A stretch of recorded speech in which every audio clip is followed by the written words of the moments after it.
Indonesia katanya punya target Indonesia emas di tahun 2045. Apakah iya? Apakah akan terjadi? Ataukah enggak? Kayak gitu. Ini tergantung dari bagaimana sistem pendidikan negara kita. Mungkin beberapa stakeholder itu bilang bahwa karena kita memiliki bonus demografi dibandingkan dengan negara-negara lain. Tapi sepertinya tidak. Apakah bonus demografi tersebut akan menjadikan Indonesia emas atau Indonesia cemas?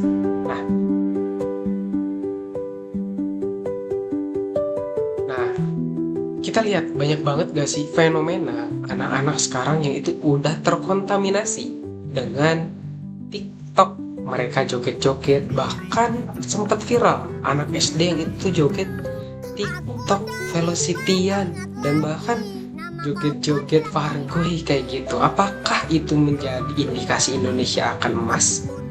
Tentu jawabannya enggak. Hal itu tergantung dari sistem pendidikannya. Kalau boleh belajar, Cina dalam sistem regenerasi atlet-atlet bulu tangkisnya. Kenapa nggak Indonesia? Indonesia, kalau dilihat sekarang, ini sangat menurun. Di 5 tahun ke belakang, masih ada ganda putra yang itu terus mendominasi raihan prestasi-prestasi ajang bulu tangkis yang ada di dunia seperti Super Series, bahkan ajang-ajang seperti Thomas Cup. Indonesia sempat menjuarainya dan beberapa kali masuk final kayak gitu. Nah, namun yang paling konsisten dalam ajang bulu tangkis itu adalah Cina. Dalam 20 tahun terakhir lebih bahkan dia mendominasi penghargaan-penghargaan tersebut. Bahkan pada Olimpiade kemarin mereka bisa mendapatkan 2 gelar di ganda campuran dan juga di ganda putri seperti itu.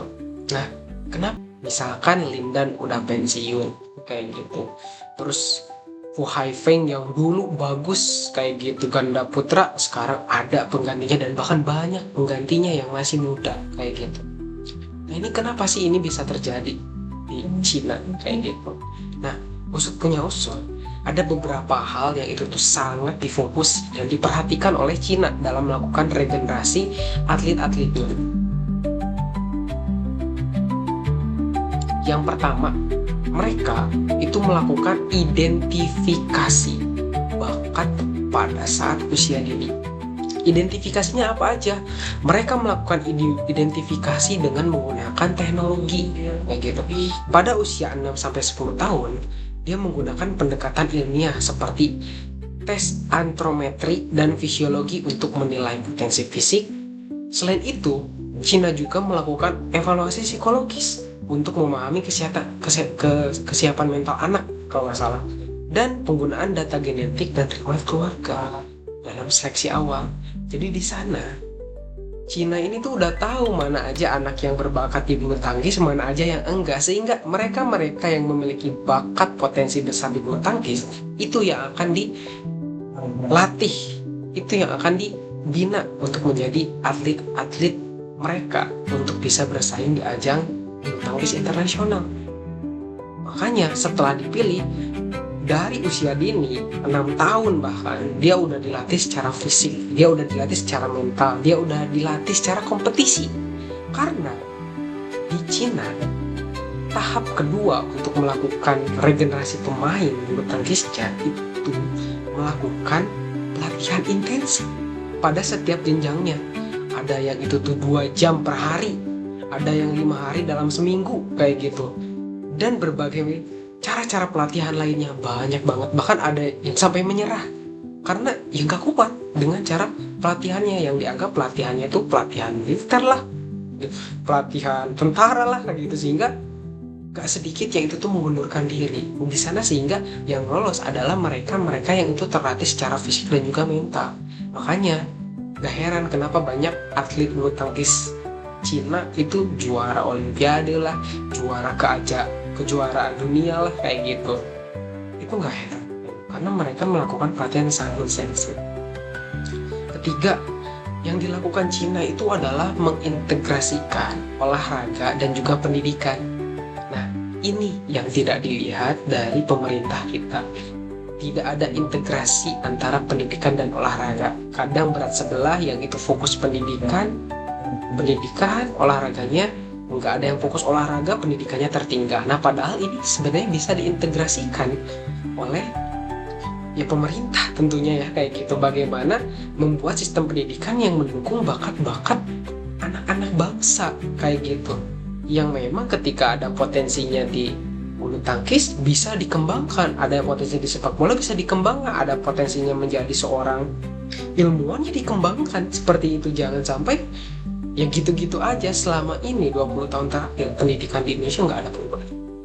Catat, tulis, hafal aja, hanya itu aja. Dan bahkan sekarang memasukkan tren-tren yang itu nggak ada faedahnya, joget-joget lah kayak gitu, nyanyi-nyanyi yang lagi viral sekarang. Bukan melihat yang lagi viral sekarang bagaimana menciptakan teknologi. Itu yang menjadi kekeliruan kayak gitu. Yang harus diperhatikan adalah sistem pembelajarannya, bukan hanya sekedar asupan gizinya saja seperti itu. Itu yang sangat penting untuk diperhatikan. Dan tentu saja adanya pembinaan dan juga kompetensi yang terstruktur yang dilakukan oleh Cina dalam bentuk atlet-atlet bulu tangkis mereka. Dari sekolah dasar itu ada kompetisinya, SMP, SMA itu ada kompetisinya, sampai tingkat nasional dan juga regional itu ada kompetisinya, sehingga mereka nggak pernah yang namanya itu kekurangan pemain berprestasi. Enggak. Kemarin aja Ginting sama Jonathan Christie itu kalah sama Recife kayak gitu. Itu adalah keluaran baru juga. Sedangkan keluaran baru kita belum naik, Ciko malah menurun kayak gitu penampilannya. Nah, ini faktor apa? Faktor regenerasi kayak gitu. Cara regenerasi Cina yang itu sangat luar biasa. Dari yang Cina lakukan, ada pembelajaran penting yang bisa diterapkan sebenarnya di pemerintahan kita, di kondisi Indonesia, untuk melakukan regenerasi agar anak-anak Indonesia bisa menjadi emas, bukan cemas. Yang pertama, kita atau Indonesia harus bisa melakukan identifikasi secara cepat dan dini mengenai bakat dan potensi anak-anak bangsa. Hal ini akan sangat berpengaruh, hal ini akan sangat penting untuk menentukan arah dan tujuan yang jelas bagaimana mendidik anak-anak bangsa sesuai dengan potensi, bakat, dan minat mereka seperti itu, agar berkembang, agar terkeluarkan potensi yang terbaiknya itu seperti itu. Kedua, perlunya menciptakan suatu sistem lingkungan pendidikan yang berkesinambungan, mulai dari kurikulum yang jelas, mulai dari pelatihan yang jelas, dan pembinaan yang jelas. Jangan sampai setiap 5 tahun itu ada perubahan kurikulum, jangan sampai setiap 5 tahun ada perubahan sistem pendidikan, sehingga tidak ada kontinuitas, tidak ada ketersinambungan setiap periodenya, yang akhirnya anak-anak bingung, tenaga pendidik bingung, orang tua juga bingung bagaimana berintegrasi dengan sekolah seperti itu. Itu yang perlu diperhatikan. Dan yang terakhir, memang perlu adanya intensivitas dalam pembinaan. Nah, ini tuh bisa dilakukan ketika sudah menentukan sistem pendidikan yang jelas dan sudah menemukan bakat-bakat sesuai dengan potensi alami anak-anak bangsa kayak gitu. Sehingga mungkin kedepannya sistem pendidikan kita ya nggak semuanya belajar matematika, nggak semuanya belajar IPA, tapi menyesuaikan dengan minat bakat mereka seperti itu. Alhasil ada banyak orang-orang, anak-anak yang nanti berkualitas, ahli di bidang-bidangnya. Oh, ada ahli matematika seperti Jeremy Polin kayak gitu, ada ahli yang di sepak bola Egy Maulana kayak gitu, ada ahli di bulu tangkis Jonathan Christie, dan mungkin bisa menghasilkan mereka-mereka yang selainnya kayak gitu. Tapi itu bisa diciptakan dengan ketika sistem ini kayak gitu, adanya identifikasi bakat kayak gitu, dan juga masalah yang terjadi pada generasi Indonesia kayak gitu. Yang kedua, adanya lingkungan yang itu mendukung dan kondusif untuk menciptakan suatu pembinaan dan pendidikan yang berkualitas. Dan yang terakhir adalah pembinaan yang intensif dalam membangun kualitas anak-anak bangsa kayak gitu. Harapannya menurut saya sih dengan tahap-tahapan tersebut bisa menciptakan Indonesia yang jauh lebih baik, Indonesia yang terarah, bukan Indonesia yang terombang-ambing ke sana kan.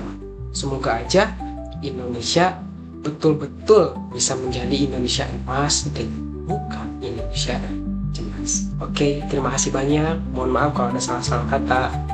Assalamualaikum.